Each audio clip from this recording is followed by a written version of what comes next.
Salam dostlar, mən Nabə. Bugün sizlərlə birlikdə Minecraftda bu arxadakini belirlən bakır pelerini necə alınır gəlin göstərim. Öncəliklə dostlar Twitch proqramınız olmanız lazımdır. Twitch yükləyib hesabınızı açmaq lazımdır.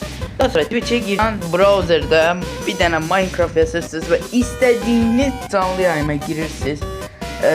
Məsələn Mr. Hugo'nun canlı yayımına gir. Daha sonra burada 5 dəqiqə baxırsınız. 5 dəqiqə baxdıqdan sonra çıxdıqdan sonra bir də bu da bildiriş gələcək. Bildiriş üzərində qırmızı dairə gələcək. Buna basdıqda və məndə başqa kodda yazsanız işləməyəcək. Bu da bildiyiniz pelerin kodu gəlmiş olacaq. Bu kodu yazdıqdan əvvəlcə kopyalayın.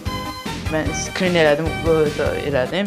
Daha sonra bu da confirm'e girirsiniz. Bu da atır. Minecraft'ın kendi sitesine atır.